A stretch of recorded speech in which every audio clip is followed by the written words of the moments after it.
An Italian minister has accused Boris Johnson of insulting his country by suggesting it should back his version of a Brexit deal or face losing sales of Prosecco sparkling wine.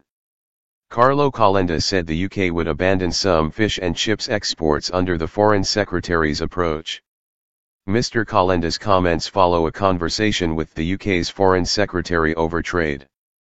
The Foreign Office praised the strength of UK-Italian trade links. Prime Minister Theresa May wants to get formal negotiations on leaving the EU started by the end of next March.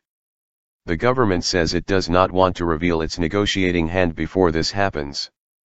But, describing a conversation with Mr. Johnson about the UK's preferred Brexit outcome, Mr. Calenda, Italy's economic development minister, told Bloomberg TV, his idea is, we want to have access to the common market without giving you access in terms of free circulation of people, and I think this is wishful thinking. His answer was, okay, but you are selling a lot of what we call Prosecco in the UK, and you will allow us to do this because you don't want to lose Prosecco exports. I said, maybe we're going to lose some Prosecco, you're going to lose some fish and chips exports. The difference is I'm going to lose exports to one country, you to 27. Putting things on this level is a bit insulting. A Foreign Office spokeswoman said, the Foreign Secretary's comments reflect the strength of the trading relationship between the UK and Italy. We're looking to ensure this continues as we depart the EU. UK sales of Prosecco overtook those of champagne last year, reaching £339 million in the 12 months to July, according to research company IRI. No figures on UK exports of fish and chips to the EU were immediately discovered by the BBC. Earlier, Mr. Johnson reportedly told the Czech newspaper Hospodářské noviny he did not believe the UK would remain in the EU customs union, which allows members to move goods without the imposition of tariffs on each other, after Brexit.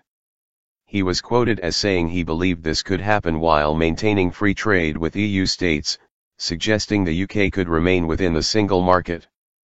Speaking to the BBC's Newsnight, Dutch Finance Minister Jeroen Dijsselbloem, who is also president of the Eurozone's Eurogroup, said Mr. Johnson was putting forward options that are really not available. He's saying things that are intellectually impossible, politically unavailable, so I think he's not offering the British people a fair view of what is available and what can be achieved in these negotiations, he said. EU leaders have continually warned that the UK cannot expect access to European markets after Brexit unless it accepts the free movement of labour. Mr. Johnson, a leading figure in the campaign to leave the EU ahead of June's referendum, has criticised those who prophesied doom over Brexit.